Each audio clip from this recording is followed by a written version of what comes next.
released now. May we get your reaction to that? With the memo that the President approved the release of, he has abdicated his responsibilities as Commander-in-Chief to protect the American people by protecting our intelligence sources and the rest. It's appalling.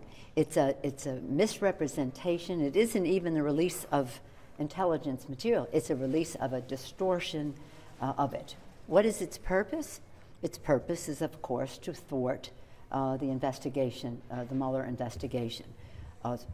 Shortly, we will be releasing a letter talking about the fact that if the President uses this fake, horrible release of distorted intelligence as an excuse to fire Acting Attorney General Rosenstein or Mueller, it could lead to a constitutional crisis. So the American public will soon be looking at this memo as it comes out. What can you tell us about it? What concerned you about its release? Well, what concerned me about its release is it is not about intelligence. It's about a distorted memo that the Republicans decided to put forth, and they're not representing the facts to the American people. And yet the President has given it his imprimatur. This is unprecedented to the nth degree. It isn't like any release of intelligence. It's a release of distortion without showing the facts under it. Now, they've said, well, we're just going to release the Republican memo. We're not going to release the Democratic memo, which rebuts it. And I can't talk to you about the sources and methods and the intelligence, because that would be a violation. What about that Democratic memo in light of what's happened now? Do you favor the release of the Democratic memo now?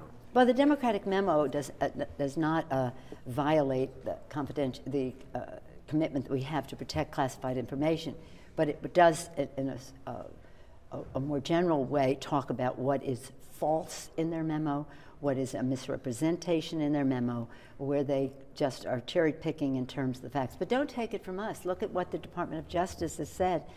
Look at what the FBI has said. This should not be released. It's dangerous, it's reckless, and it is a distortion. What is it that's dangerous? I mean, the FBI said they had grave concerns. That's right. Do you believe, based on what you know, do you believe that lives could be at stake? Well, I am a member of the Gang of Eight as a leader, but I have long-standing credentials in intelligence because I served on the committee in the 90s. I was the top Democrat on the committee later on, and now as part of the Gang of Eight. So I've seen the underlying documents, so I know full well how different they are from what the Republicans have put forth.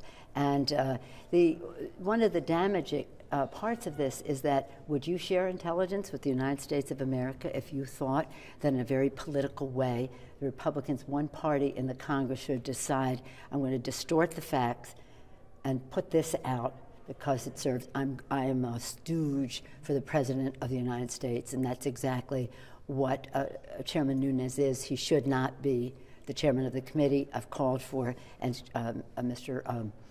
Schumer and I have called for his resignation. He, by the way, was supposed to have recused himself from anything to do with the Russia investigation, but of course he hasn't. So it's unfair to the American people.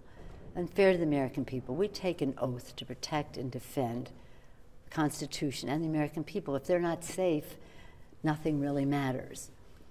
And so for the Commander-in-Chief to abdicate his responsibilities, to go along with a bogus partisan Republican memo to undermine the Mueller investigation and jeopardize the job security of the acting Attorney General is really a cause to consider a constitutional crisis.